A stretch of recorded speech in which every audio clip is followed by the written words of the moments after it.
Hello everyone, so let's get started with trends of periodic table. इस video में हम पूरा का पूरा पीरियोडिक टेबल का ट्रेंड्स कवर कर रहे होंगे and so let's get started through questions. Okay, तो सबसे पहले हम देखेंगे कि हमको Cl माइनस और Cl प्लस की साइज़ की ऑर्डर हमको देखनी है, राइट। तो सबसे पहले हम प्रोटॉन्स और इलेक्ट्रॉन्स काउंट कर लेंगे। क्लोरीन में 17 प्रोटॉन्स और 17 इलेक्ट्रॉन्स है हमारे पास। अगर हमने उसको एक इलेक्ट्रॉन एक्स्ट्रा दे दिया तो वो 18 हो जाएगा, ओके। और प्रोटॉन्स में कोई भी फ़र्क नहीं आता, वो उतना का उतना ही रहता है। नेक्स्ट, अगर हमने एक निकाल लिया तो उसकी इलेक्ट्रॉन 16 हो जाएगी, बट प्रोटॉन्स उतना ही रहेंगे। This is called an ion and this is called cation, ठीक है। अब होगा क्या कि एक इलेक्ट्रॉन एक प्रोटॉन से इंटरैक्ट कर रहा होता है, ठीक है। तो यहाँ पे 17 प्रोटॉन जो है वो 17 इलेक्ट्रॉन से इंटरैक्ट कर रहा है।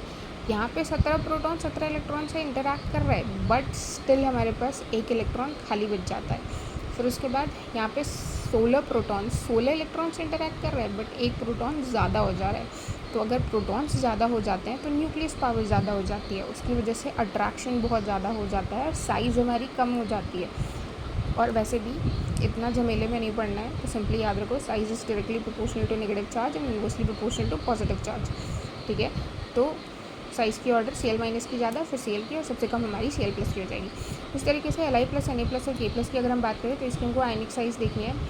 Positive charge small size, negative charge large size, और एल्स ये वाली ट्रेंड को याद रखो, size is inverse directly proportional to negative charge, inversely proportional to positive charge. अब ये सेम चार्ज है, बट ये ग्रुप टॉप टू बॉटम देखना है। टॉप टू बॉटम साइज़ बढ़ता है, क्यों बढ़ता है? क्योंकि नंबर ऑफ शेल्स बढ़ रहे होते हैं, तो इंक्रीजिंग ऑर्डर चला जाएगा। Fe+3, Fe+2 और Fe में अगर हम साइज़ की बात करें तो जितना ज़्यादा पॉजिटिव चार्ज उतनी कम साइज़ होगी फ्रॉम दिस ट्रेंड। तो ये याद रखेंगे, Fe की इस ऑर्डर में ये अरेंज हो जाएगा, Fe+2 और Fe+3 की सबसे कम। नेक्स्ट O-2, F- और F की अगर हम बात करते हैं तो जितना ज़्यादा नेगेटिव चार्ज उतनी ज़्यादा साइज़ होती है। F में हमारे पास 9 इसके पास हो जाएंगे, इसके पास 9 + 1 10 हो जाएगा, और 8 + 2 10 हो जाएगा। तो सबसे ज़्यादा नेगेटिव चार्ज इसके पास है, सबसे ज़्यादा साइज़ इसकी, फिर इसकी, एंड देन लास्ट में क्लोरीन की। सोडियम, पोटाशियम, रुबीडियम, सीजियम की हमको आयनाइजेशन एनर्जी में इसको अरेंज करना है। लेफ़्ट टू राइट जब हम पीरियड में जाते हैं तो आयनाइजेशन एनर्जी जो है वो इंक्रीज़ होती है, और टॉप टू बॉटम जाते हैं तो आयनाइजेशन एनर्जी डिक्रीज़ करती है। तो हम टॉप टू बॉटम जा रहे हैं तो आयनाइजेशन एनर्जी डिक्रीज़ करेगी, इसलिए डिक्रीजिंग ऑर्डर में अरेंज्ड है। ऑक्सीजन, सल्फर, फॉस्फोरस और नाइट्रोजन की आयनाइजेशन एनर्जी ऑर्डर की अगर हम बात करेंगे तो सबसे पहले इनको करने से पहले एक चीज़ हम याद कर लेते हैं कि सबसे ज़्यादा आयनाइजेशन एनर्जी फुल फिल्ड वालों की होती है, फिर हाफ फिल्ड वालों की, और सबसे कम पार्शियली फिल्ड वालों की होगी। तो सबसे पहले हम इसको अरेंज कर लेंगे। नाइट्रोजन और ऑक्सीजन को लेफ़्ट टू राइट फॉर्म में अरेंज कर लिया, और फॉस्फोरस, सल्फर को भी उसी तरीके से हमने अरेंज कर लिया। अब जो नाइट्रोजन की कॉन्फ़िगरेशन है उसके आउटरमोस्ट शेल में 2p3 p3 half filled configuration आ रहा है, जबकि ऑक्सीजन का p4 आ रहा है। एक्सपेक्टेड के हिसाब से ऑक्सीजन की आयनाइजेशन एनर्जी ज़्यादा होनी चाहिए थी, बट ऐसा नहीं होता है, क्योंकि ये हाफ फिल्ड है तो ये ज़्यादा स्टेबल हो जाता है। तो हमारा नाइट्रोजन का आयनाइजेशन एनर्जी सबसे ज़्यादा हो जाएगा, उसके बाद हमारे ऑक्सीजन का होगा, एंड देन फॉस्फोरस का होगा, एंड देन सल्फर का होगा, ओके। अब नाइट्रोजन के बाद ऑक्सीजन क्यों आया? फॉस्फोरस भी तो आ सकता था। ऑक्सीजन इसलिए आया क्योंकि टॉप टू बॉटम जब हम जाते हैं तो आयनाइजेशन एनर्जी डिक्रीज़ होती है, क्योंकि साइज़ बढ़ रहा होता है। तो ऑक्सीजन का ज़्यादा आयनाइजेशन एनर्जी हो जाएगा दैन फॉस्फोरस, और फॉस्फोरस सल्फर में डेफिनेटली फॉस्फोरस का ज़्यादा होगा, half filled configuration, and then sulphur का हो जाएगा। लिथियम, बेरिलियम, बोरॉन में अगर हमको आयनाइजेशन एनर्जी अरेंज करने के लिए बताया जाए तो अगेन हम इलेक्ट्रॉनिक कॉन्फ़िगरेशन लिख के चेक करेंगे, ठीक है। अगर हम लेफ़्ट टू राइट जाते हैं तो आयनाइजेशन एनर्जी हमारी इंक्रीज़ करती है, तो उस हिसाब से एक्सपेक्टेड हम क्या ये करके आ जाएंगे। मैक्सिमम बच्चे जो एग्ज़ाम में गलती करते हैं वो उसको इस फॉर्म में अरेंज करके आ जाते हैं, increasing order, left to right increasing order के फॉर्म में, लेकिन ऐसा होगा नहीं। सबसे पहले कॉन्फ़िगरेशन लिख के चेक करो। बोरॉन का 2p1 आता है, बेरिलियम का 2s2 और Li का 2s1, क्योंकि 2s2 this is full configuration, तो इसके पड़ोसी वाले एटम से इसकी आयनाइजेशन एनर्जी ज़्यादा हो जाएगी, तो बेरिलियम आगे आ जाएगा, फिर हमारा बोरॉन हो जाएगा, और फिर हमारा लिथियम हो जाएगा। Moving on to next guys, now we have Li2O, Na2O, H2O, इसकी एसिडिक कैरेक्टर हमको दिखानी है। अब एसिडिक कैरेक्टर के लिए याद रखो कि लेफ़्ट टू राइट जब हम जाएंगे तो हमारा एसिडिक कैरेक्टर इंक्रीज़ करेगा, और टॉप टू बॉटम जाएंगे तो एसिडिक कैरेक्टर डिक्रीज़ करेगा। यहाँ पे हम क्या जा रहे हैं? टॉप टू बॉटम जा रहे हैं, तो एसिडिक कैरेक्टर यहाँ पर डिक्रीज़ कर रहा होगा। Next B2O3, Al2O3, Ga2O3, In2O3 और Tl2O3 की बात करेंगे तो same acidic character down the group जाने पे डिक्रीज़ कर रहा होता है, डिक्रीजिंग ऑर्डर में अरेंज हो जाएगा। N2O, NO, N2O3, NO2, N2O5 में अगर हम देखें तो इसमें क्या है, एसिडिक स्ट्रेंथ हमको निकालना है। तो अब इसमें क्या हो गया कि सेम एटम है, बट अब हम इसमें कैसे निकालेंगे, इसमें हम उस तरीके से तो चेक नहीं कर सकते, तो इसके लिए हमको ऑक्सीडेशन स्टेट निकाल करके फिर देखना पड़ेगा, बट उतना टाइम हमारे पास एग्ज़ाम में होता नहीं है। तो उसके लिए हमने क्या करना है, सेम एलिमेंट के लिए हमको ऑक्सीजन की नंबर काउंट कर लेनी है कि हर एक एटम, हर एक एलिमेंट और एटम कितना ऑक्सीजन होल्ड कर रहा है। ठीक है, तो सबसे पहले यहाँ पे एक ऑक्सीजन 2 नाइट्रोजन पे तो 1/2, एक ऑक्सीजन 1 नाइट्रोजन पे 1/1, 3 ऑक्सीजन 2 नाइट्रोजन पे 3/2, 2 ऑक्सीजन 1 नाइट्रोजन पे 2/1, 5 ऑक्सीजन 2 नाइट्रोजन पे 5/2, और इसको हम निकालेंगे तो 0.5, एक nitrogen is holding 0.5 of the oxygen, 1 is holding 1 nitrogen is holding 1 oxygen.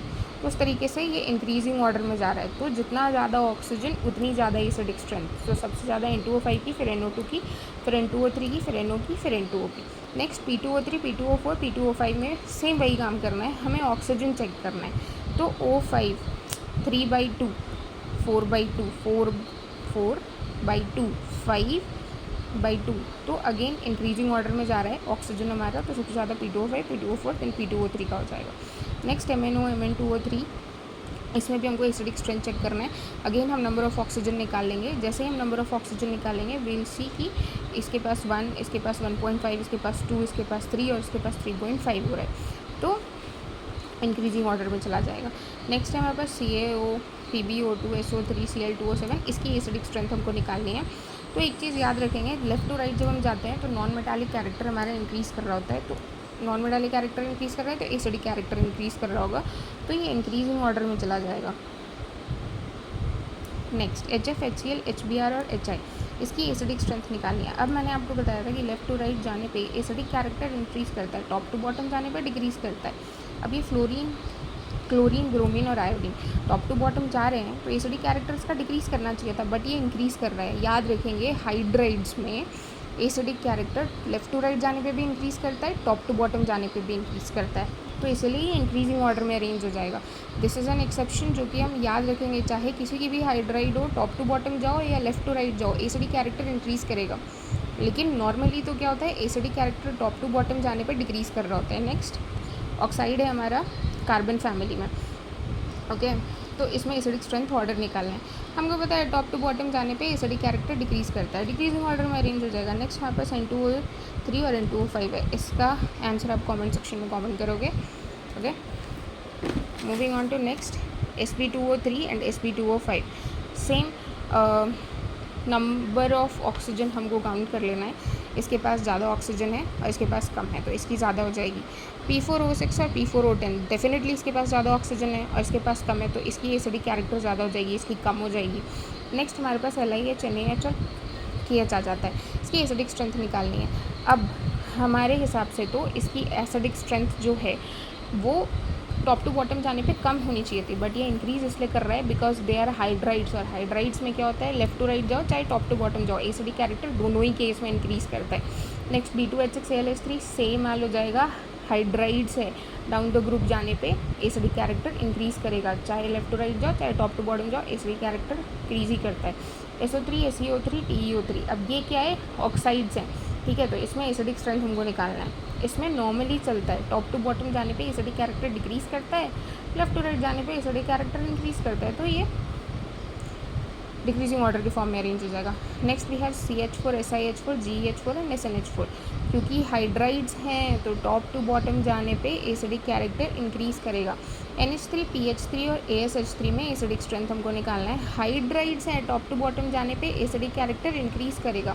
Again these are hydrides, H2O, H2S, H2SE, H2DE, तो इसमें भी टॉप टू बॉटम जाने पे एसिडिक कैरेक्टर इंक्रीज़ ही करेगा। क्यों इंक्रीज़ करेगा, क्योंकि हाइड्राइड्स हैं। बेसिक कैरेक्टर निकालने के लिए एसिडिक स्ट्रेंथ का हमको अपोजिट कर देना होता है। Thank you everyone, that's all for today.